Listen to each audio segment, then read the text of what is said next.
good morning. Welcome to Viewpoint, your program of personalities, politicians, and perspectives. Mrs. Busby talks off the air. It doesn't make any difference at all. Anyway, welcome to Viewpoint. First order of business, morning, Mrs. Busby, if I may. As you remember, we always try to start kudos with Viewpoint with a kudo or two. I'll just have one kudo this morning by your leave. Alderman Dr. Todd Morning has had to resign from his city council seat. Very sorry to see that. Having said that, Todd Morning, Dr. Morning is resigning reluctantly for the best of reasons. He wants to spend more time with his children. And boy, I can't think of a better reason for making a decision than that. Todd is one of our very reflective aldermen up there. Didn't jump into things, studied just like Mr. Orville Busby. He studied the issues and was prepared to speak when it came time to speak on an issue. So we're going to miss Todd, and on behalf of the electorate, I just wish him well. Have a lot of fun with those children, Todd. Dr. Todd Morning is going to not be with us up at the city council. He's a good man. Oh, yeah. Very. Sure knows his professional work with his therapy work. You've had a little of that out there, and I have too. So, another little thing. Yes. Last night, we've all remember these great Ken Burns specials. Yes. Oh, my. He's just such a great... He's a miracle. Oh, my.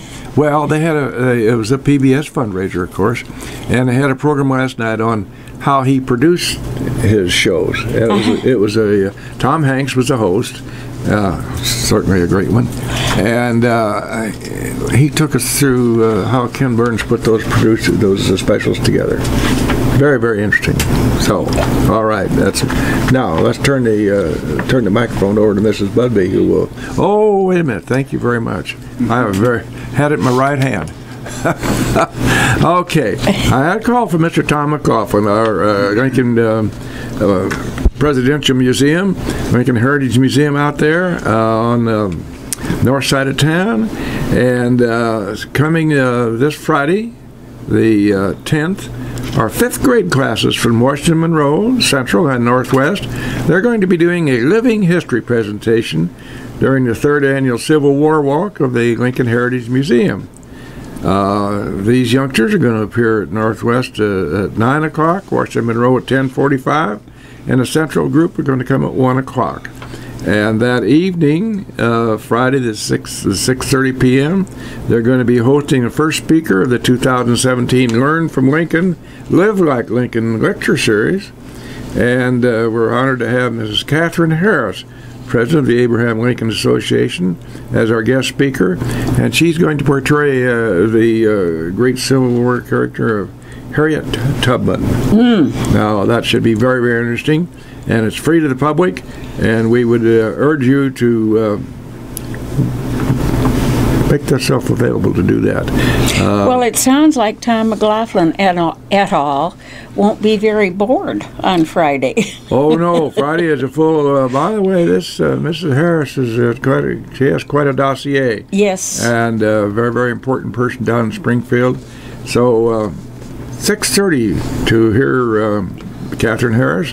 And then the grade school youngsters are going to be doing programs for 9, 10:45, and 1 o'clock. So make yourself available. That's one of the great things we offer here in our community. Things for everybody. So let's get right down to our program this morning. Well, yeah. We've got an interesting program today. Mr. Clint Pollock is with us, and he has an organization that has had its first gathering at the library, and it's called Lincubate. And it is put together in order that some of the young people here who are growing up in Lincoln, as did Mr. Pollock, will have an opportunity to have technical skills that will get them bigger and better jobs, and hopefully Lincubate will incubate other businesses to come to Lincoln and grow as well. Now, Mr. Pollock, I tell you, I'd like to start.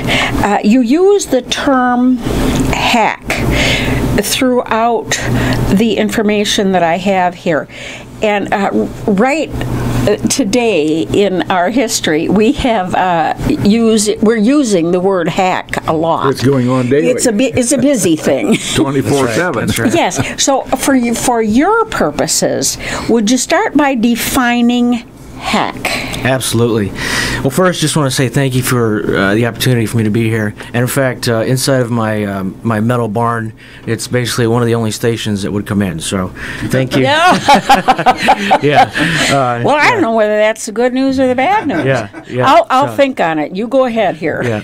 I'm just down the road, so yeah, I got a nice clear signal. But yeah, so that's an interesting one, right? A hack is this term that generally is conceived with negativity, right? And Yes. it has been over the years because we hear about the hack here, our credit card information, our personal details, etc.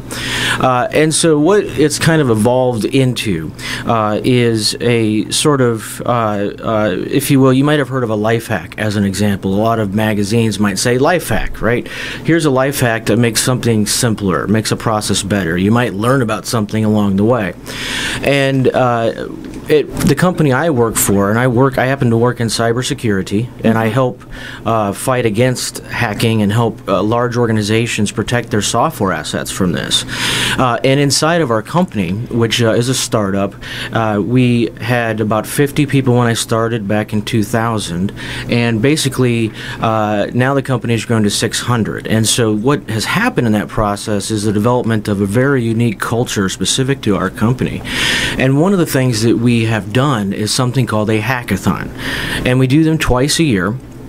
And what happens is, now Veracode is a software company, so we have lots of developers, we're making a product, and so a lot of this came down to, hey, developers who wanted to make some feature that we didn't have time for in the regular product release schedule, the company would dedicate literally 3 business days for people to join teams, work on new ideas, and innovate.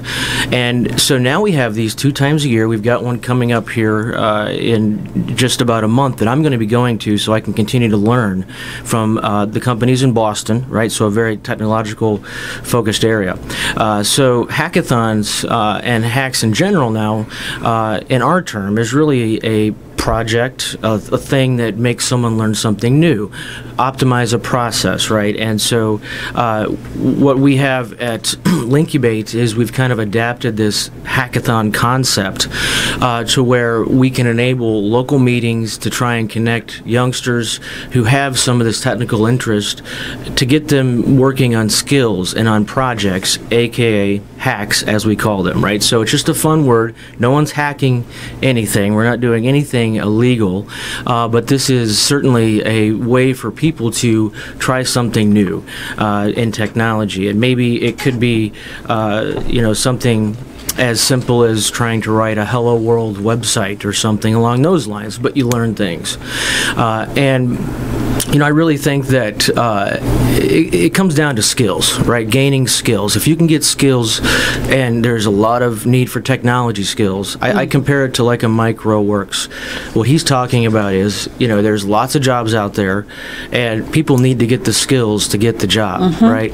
And how do we do that? And so in this concept of a hackathon, which is essentially ongoing meetings, scheduling will vary, and people can go work on self-paced projects on their own time at home, right? And then hopefully the Lincubate organization can help with providing some material, books, projects for people who may not be able to afford these things. So that's really the hackathon concept, right? I mean, yeah, you're going to hear about hacks. This thing was hacked, right? But in our context, it's very much a good thing. And even find companies like State Farm are doing this. I was talking to somebody who works up there, and they had heard about this hackathon concept. So it's something that's really sweeping not only companies, right, big and small, but then also organizations around the world are adapting this, and to some extent trying to even bring it down into the schools to this type of thing. It's like a science fair. You display your project, right, but this is, because it's technology, we call it a hack, essentially. And so I do loosely use that term. I go back and forth between hack and project, so I can kind of, mesh the two together. So project meant to learn something new, non-illegal, right? Right. Well, for Joe and Sally Smith on the street, it's a pretty esoteric subject. I mean, it's kind of out there in the clouds. Excuse a bad pun, because the clouds is what they all do today. But it just, those of us who are not, just have a smidgen. Maybe we own an iPad and we enjoy that. But that's just turning back the corner of the sheet. There's so much underneath that. And as I understand, you're taking youngsters now, and you said you had them as low as the 4th grade? Yeah, I think, well, we had parents bring in their kids that, and I would say we had 4th and 5th grade. 15 and under. My gosh. Well, so really what we believe that we can do at Lincubate is influence young people in their career choices. Now, it's open to any ages, right? Anybody can come in here of any age and do hacks, right? And even myself, it's a continuous learning process in life. And so I've got 10 things I'm doing I could consider a hack. But I think that the young people who are looking for direction, right? That's where I believe that we can help them. I've gone off to the big city. I've been gone for over 17 years, traveled around the United States, right? Seen a lot of things, and I'm trying to come back now and hopefully pass along this knowledge of how to go along that path and get a great job in technology. So I think that the younger folks are the ones that we can really influence right now, get them into stuff while they don't have a lot of responsibilities, right? While they can take their evenings and work on a fun little thing on the computer, and a lot of these kids are into gaming. Well, that's kind of your entry point, because you can make game levels or you can program game levels. And so now we can sort of transition them into programming, which now gets them on a path to maybe being able to be a programmer or doing, really, I mean, once you gain the skills, you can do about anything. I mean, it's very broad as far as what's possible. Well, you're starting with the right people. Heck, my great-grandson's 3, and he's been a couple years into all this technology already. His great-grandmother can't even spell it, but Liam can do it, by George. And that's where you have to start, when they're so interested, and then direct them toward something productive, not just playing Nintendo. Well, he's too young for Nintendo. He plays Gumdrops or something. I don't know. Well, bottom line on this, Mr. Pollock, is that a youngster who can take advantage of what you're offering her, it seems logical to me that they, by the time they come out of there with these skills that they would have acquired, they'd be good prospects for somebody like Mr. Doolin's Integrity Data or other places like that. So it offers a potential for good employment at good wages that's got some real stability to it. Exactly. You know what, just in the few weeks I've been at this, really interactive. We had the hackathon just a few weeks ago, number 1. Number 2 is this Saturday at 10 o'clock to 11 at the library in Lincoln here in the basement. Some of the entrepreneurial capabilities that some of these young people have and the ideas they have, we need to help foster those ideas, right? And here's how it comes full circle, and this is obviously the long tail of it. It's not going to happen right away, but what I love about Lincoln and Logan County, it's very unique community. We have a technology company here that's been successful, and so when we incubate these ideas, we're going to need staffers, right? And not just the technology people. You have to have accountants. You have to have board of directors. You have to have CEOs, right? And that ties back in with actually the group that Integrity sponsors, the CEO group, right? So imagine a lot of those kids. We could now have them help run the business part of it, right?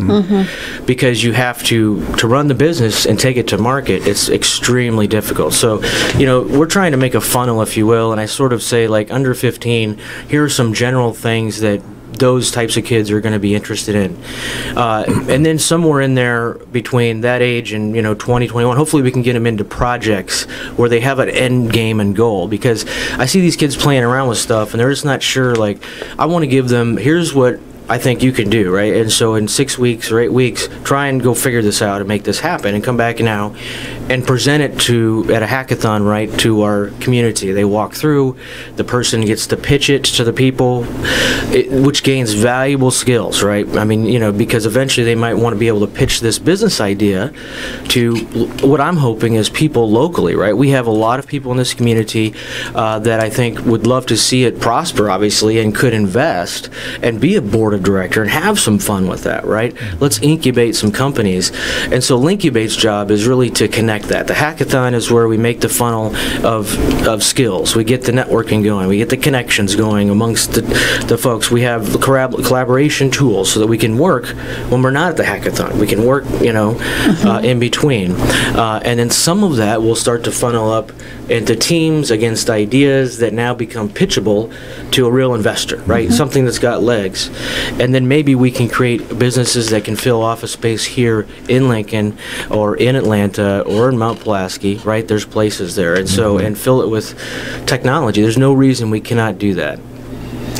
I like, too, what happened at your first hackathon with the kids who were just a little bit older finding themselves mentoring those that were younger than they were as they brainstormed together. And I think that's good for both participants. It was incredible, and it was the most exciting thing of the whole event. I was blown away by the interaction part of it. Now we had the idea of these events are to be short. I know people are busy, right? So 1 hour. This particular event we had, I had basically teed up a few. What I would call hackers. We had hacker number 1, hacker number 2. They got that privilege of being the first 2. They were 21 and 23, right, and a little more advanced. And then you had those two just talking in the crowd, right, and going around. We also had I had brought in a bunch of just electronic stuff, just like a computer, and I had a solar setup that had a camera attached to it. This thing called a Raspberry Pi, which is a really cool mini computer that costs $40 that you can get, your grandson or granddaughter that they can play with and program. And so one of the kid, Sean, who, this was totally impromptu, had basically brought this box of stuff, right? And I'm up there talking and I see him, and so I give the hacker number 1 a chance to talk about his little story, and then basically I bring him up there to talk about his project, and he brings it up and he starts talking. He takes the microphone. We're in the basement of the library, but it was important for me to have a speaker and a microphone because it gives you that, gives that young person, hey, I'm up here, I'm up front, and then he got in the paper. How cool was that, right? So, I mean, then he was mentoring. He had a monitor, and he was demoing it to other kids. He had a group around. The discussion was incredible. And, it started about 10 o'clock, and we were all walking out the door at 11:30, packed up. So, I mean, it was such an incredible event. And the next one focuses now, I think, even more on less of a speaker and more demo. So, where we have questions, basically the kids will have an ability to pitch on the mic for 5 minutes this Saturday. What is they're doing, and then we move to a discussion where everybody goes around and talks to these people, makes them pitch their product, finds out about it, brainstorms, and they can even take their idea and run it off people because they need that market validation, right? Is this a good idea, right? Yes, yes. Clint, at what age, we're going to ask a question, then we're going to morph into our commercials here. At what age were you aware of it? Boy, this is something I'm interested in. So I remember about 12 or 13, I had made this video where I called myself a computer genius, and it was my parents who introduced me to a mentor who was an IT person at a seed corn company out in the middle of the country. But anyway, this guy had basically taught me about technology. Actually, ham radio he got me into, so I was a ham radio operator in 9 YBD. That was fun. I mean, I learned a lot of stuff about that. You also got a certification. And then he taught me about computers, and he helped me build my first computer. Well, he built it. I brought it home. I took it apart, and to the horror of my parents. Well, and then thankfully, well, of course, I put it back together and it worked because they weren't so cheap back then. And then from there, I just knew it was the case. I mean, I mowed yards and stuff to make money, but I did work at the high school. I fixed computers over at the high school here and there in Mount Pulaski, and then I got into Abe Link Internet here in Lincoln at age 17, and that was really the game changer that helped me go to college and have a job now when I was in college straight away in the field. And that's what set me up for success, is that early on experience, right, and the ability to hit the ground running straight away at 20 years old, at 19, 18 years old. I mean, I was out in the field. So we have a success to talk about here, and that is the success of WLCN, which is fostered and engendered by commercials. Go right ahead, Mr. Ash. And we're right back live in the studios here at WLCN. The program is Viewpoint, of course. And for both of you listeners out there who haven't been paying attention, our guest this morning is Clint Pollock, and we're talking about a rather esoteric subject. And most of us have computers, and we know how to operate them, and that's about it. There's a lot more to that than somebody who built a good computer is knowing how the doggone things work. Which brings me to programmers, software writers of programs. That to me is it's in a far, far distant. It's just murky in what I have in my brain back here, or what's left of my brain. You got a lot left up there, boy. Programmers is a good, the writing of programs for companies, software, whether it be State Farm or country companies or whatever. That's a big job. It's an important job. And the guy who's skilled at it, or lady who's skilled at that, can make a very livable wage, thank you. So tell us a little bit about what is a programmer? What do they do? Sure, Bill. So, basically, everyday apps that we use, from your banking website to your mobile app to maybe even some of the thermostats in your home, right? Everything runs on a program. I mean, even the NASA, all the stuff they send to space, there's programs there, right? Somebody wrote the program. So a programmer basically is usually a very creative person, because you have the opportunity to be creative to make a program, right? You're coding. And so in the end, you're able to make something, a website that serves a business purpose, right? And so you look at like a State Farm, they're constantly trying to bring, every company now is a software company, right? Think about this. Without software, how would State Farm operate? It couldn't. So, I mean, they are constantly rolling out new marketing efforts, and that requires a website to be made, or a new business function, a new mobile app, right? Now, I actually have been selling to State Farm and other customers for many years like that, and a lot of the development has gone offshore, right? And so it's and I wonder, is it like the micros thing where Mike talks about, there's so many jobs out there that no one seems to want to go after. And I feel that way a little bit about programming, because the jobs are there, the programming is there. We just need to foster people into that potential, route. And yeah, there's good money there, 60,000, upwards of 100,000. But there's even other jobs that can go well beyond that, into the hundreds of thousands of dollars that are in technology in general, right? But to give you some idea of this, so last year there was roughly 80 million applications, we think, out there. 80 million websites or applications. This year it's doubled, over doubled, to about 180 million by the end of the year. In the technology field. Explain what an application is. So an application is like your Chase mobile app on your phone. That's one app, right? Or the Chase website. That's an application too. So that is what we call an application. State Farm, as an example, might put up a microsite for some marketing initiative. That's an application, right? It's taking emails. And so basically the amount of technology, right, that we're pivoting to now is incredible, and all the back-end support. So not just a programmer, right, but the company you incubate and make needs programmers for the mobile app and for the website, but you need people to run the business, accountants, lawyers, and all that good stuff.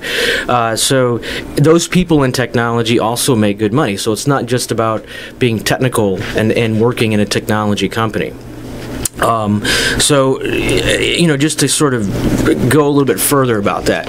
So I think, I went off to Chicago and I went to college, and it really did help me. I think it absolutely helped me get my career back then. Mm-hmm. This is in 2000. I got my first big person job, and I was only 20 years old, but I was working for a company in Boston.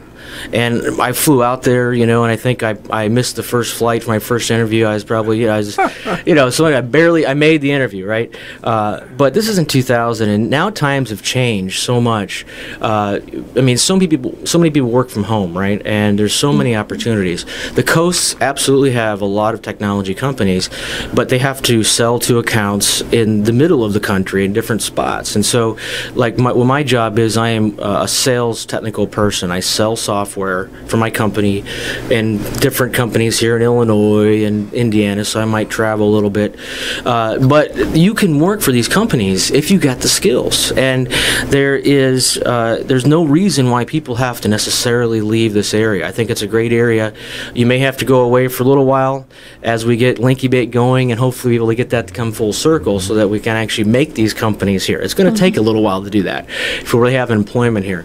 But if they have skills, companies will find them even if they live, way far away from the corporate headquarters. Like I mentioned, Vericode is what they would consider a startup when I started. And that means that, we're trying to kick off this company, and now it's become successful.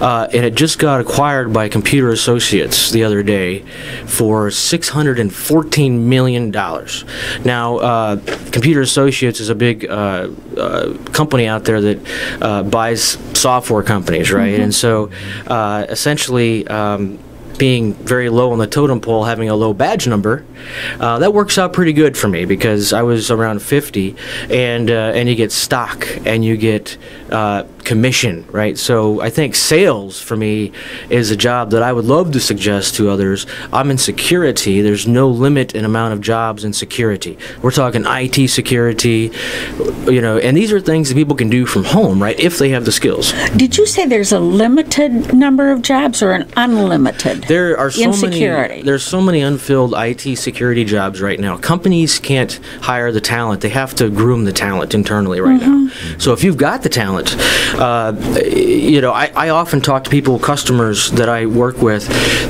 and they're getting job offers right and left. Right and left. Choose the job you want.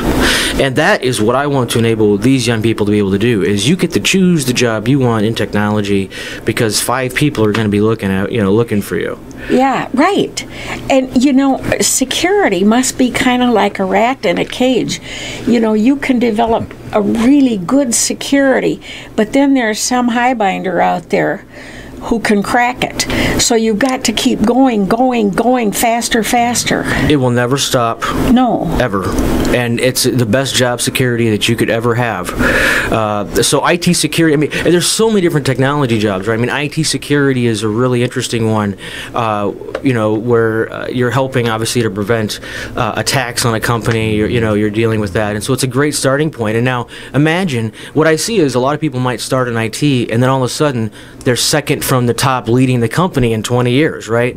So there is so much opportunity to grow. You get your foot in the door, you work really hard, and the IT guy resetting passwords can be the chief technology officer in 5-10 years or less, making $300,000 a year, right? Big money. Mr. Pollock, it occurs to us here in the studio that with your skills that you have acquired and honed, that you could probably drop your head about anywhere you want to as far as living is concerned. What brought you back to Logan County, sir? Well, basically, I lived in my suburban house since 2003, and it was a nice little home, bi-level, looked like many of the other homes in the neighborhood, and my little quarter of an acre, big taxes. Big taxes. Yeah, big taxes. And so I had a lot of great friends up there from college and everything, and, just a matter of getting into a different stage of life now. I could have probably lived here for the majority of my life. We've got Peoria Airport, I can still fly out, and I still do fly out and around. It's a little bit harder because O'Hare is not there. And so that was probably the only benefit that I enjoyed there, is that when I did travel and I came back and I got off the plane and everybody else is sitting there on the floor, you know, at least I knew I was home, right? Everybody else was still stuck there. But that was about the only benefit. I obviously wanted to get some more space. I'm from the country. I'm kind of from the country, you know, essentially, and I always loved it as a kid.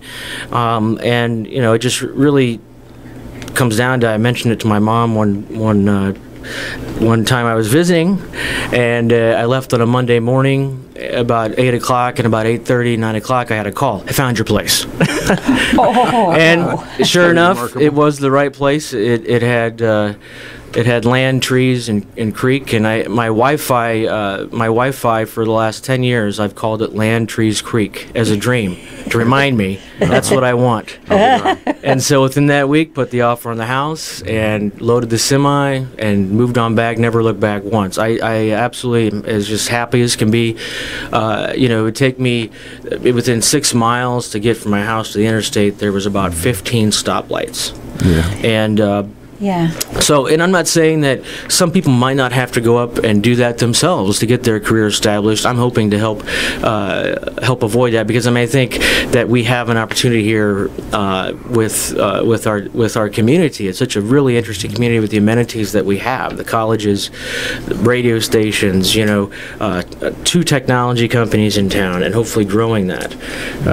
So, you mentioned, sir, being involved in your perhaps your high school days with the Lincoln firm here. Tell us a little bit about that.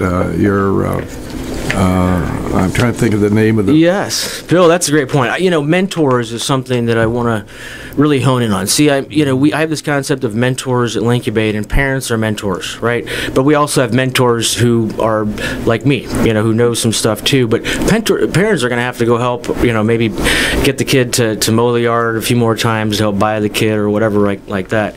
I had several mentors when I was a young person, and it started with the guy I was talking about who got me into ham radio.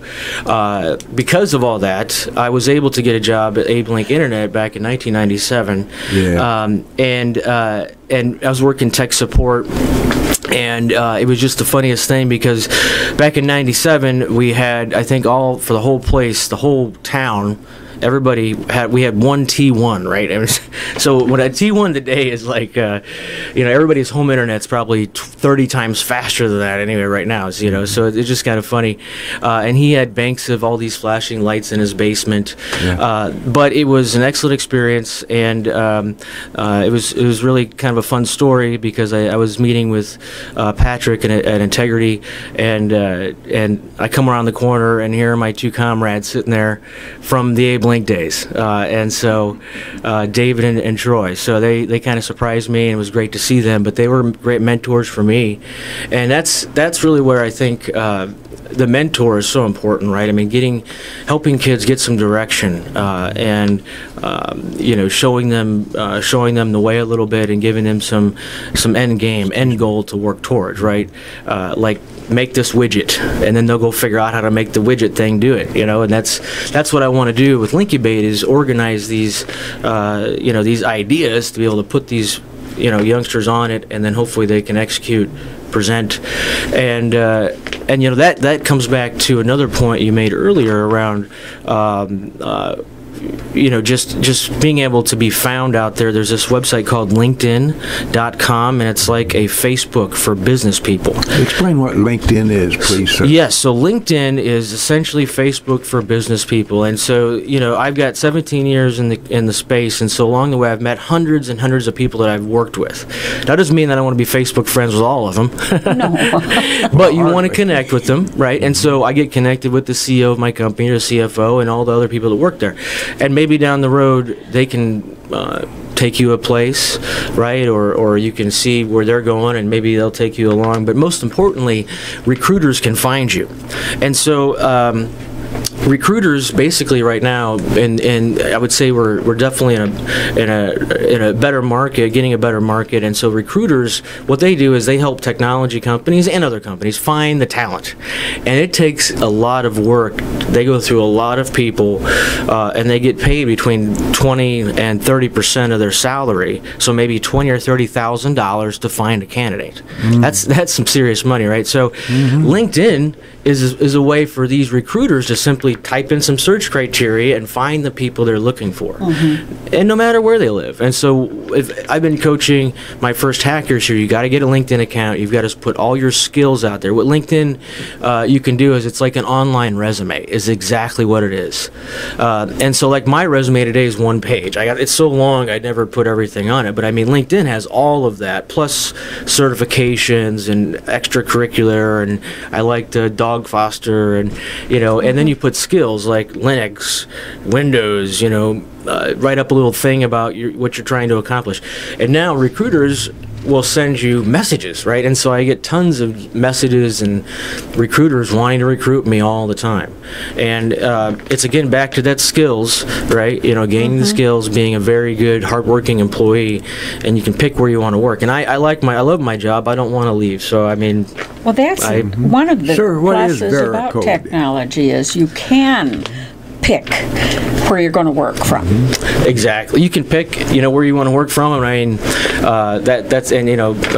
if you try to quit, they'll try to give you a raise and keep you from quitting. Yeah. So I mean, it sounds good to me, Bill. Yeah. Let's talk about that. Yeah, let's. You know anybody to talk with about that? Not a soul. Veracode. What is Veracode, sir? Yeah. So Veracode, in a nutshell, we help companies around the world. Our goal is to secure the world's software. That is it. So I mean, we set out with some patented technology. Our founders back in 1997 had basically patented some technology, and the company started around 2006 with the idea of testing applications for software vulnerabilities. Okay, so if we hear all these hacks we hear about, the actual hackers, right, that hack a thing and get credit card information. Well, there's specific attacks that are widely used, widely known, and a lot of software has these defects because it was built 10 years ago, right, and it's never been updated. Hackers take advantage of that, so they can attack a system, they can get data out of the system without being detected, right? They could do all sorts of different things. And so what Veracode does is we verify code, essentially. So programmers write the code, we scan it, we make sure it's good to go, and now an enterprise who's selling their software to other companies, or any company for that matter, like for example, Integrity here in town. They are what we call an independent software vendor. And so you basically have customers buying your stuff, and these customers are saying, hey, what are you doing around software security? And so Veracode is who helps those people have a check mark and say, yep, we're good on that, and continually make sure they're developing good software. Because in college, if you're a programmer, they don't really teach you how to develop securely. That's changing now. But the thing about applications are they're designed to let data in and out by design, right? And so if it's not done right, and I'm a hacker, I could get that data out of there. And so that's very bad. That's exactly what Veracode helps our customers, large enterprises, small, independent software vendors, make sure their software is secure. You realize, of course, that less than 1% of our listeners out there haven't got a clue as to what the heck we're talking about. I know. I'm trying to keep it high, because this is what I do for a living. Nor do I, and I'm fairly familiar. Yeah. Yes, you are. I'm adrift at sea with it, of course. This is a finite science. It really is, and the advent of this type of science has created, well, it's made a lot of people tons of money. Oh, really? Yes. Just yes. Tons of money. Tons of money. And Bill Gates shares his. That's right. That's good. That's a great thing. Yeah, yes, exactly. Right. Yeah. And I mean, the thing is that there's so many business opportunities out there yet to be had. As we make more software, as we make more things, more processes are needed to be optimized. How do we do that? We do that with software. And so every company out there runs on software. Even a grain elevator. There's software there they need now to run, right? And so it's not going to get any less. It's going to just grow and grow and grow. And so there is so many aspects around that for job opportunities, right? Not just a programmer, but you can be in IT security. There's obviously executive positions in these companies.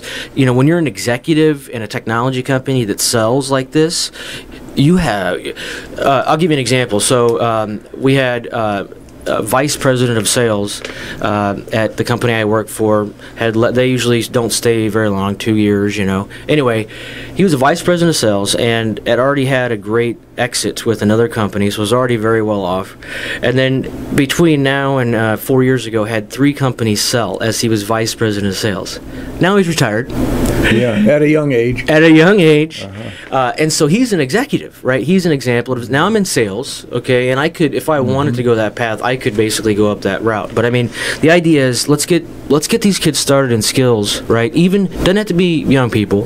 Let's work together in teams, get them some skills, and then as we start to form business ideas, maybe we can hopefully come back around to people in this community, many listeners here, and have them be pitched on an idea. Maybe they have an interest in something and help kickstart by providing a few bucks to help this thing kick off. You form a team around that, people to help run the business, and if it has legs, voila, we might have ourselves a new business. So that's the circle. So specifically, that's why Clint Pollock is here. We're talking about getting youngsters who have perhaps just a little inclination towards this, get their feet in the stirrups, and get them aboard the horse, and see how fast they can trot or gallop. That's right. Keep them out of trouble. Give them something really to do. And I think, like I said, I mean, the Lincubate hackathon sessions are going to be ongoing, but it doesn't mean that's the only way you can get involved. You can Facebook us at Facebook.com/Lincubate. We've also got www.lincubate.org. And of course, you can email me at clint@lincubate.org to figure out how to get yourself or your kid involved. We encourage the parents to bring the kids through. I'm going to try and have it like a science fair so that new people can come very easily, just browse around, put their hands on technology. We had grandparents bring their grandkids, whatever, whoever, just come on through the library. It's 10 a.m. start, and it's in the Pegman room there in the basement. And when is your next gathering of the troops? Well, we're gonna start to.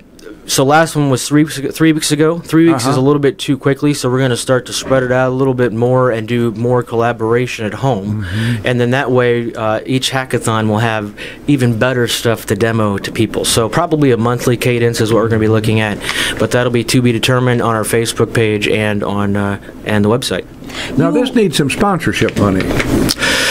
That's right. So far, I mean, I've been the sponsor. But really, that's been buying the basics, projectors and flyers and things like that. But yes, the sponsors are really going to be for helping us to get equipment into people's hands. I understand from the district in Lincoln that 85% of the kids are low income, right? So we need to be able to help get stuff in their hands and enable those. And that's really one of the things that I really think that we can take donations towards, as we are a nonprofit. We are application in progress for a nonprofit, right? So there'll be more detail on that coming out as far as how people can get involved. Right now, there's really the best donation is get the word out, and then like I said, I'll be putting out programs on exactly what we can take money and put towards helping kids that are in need get these things in their hands, right? So they have an opportunity as well. And the amazing thing about this technical world is that people can have good paying jobs and work in their own home in many instances. That's right. And not just in technology. There are a lot of work from home because office space is costing these days. Working from home is becoming easier with technology.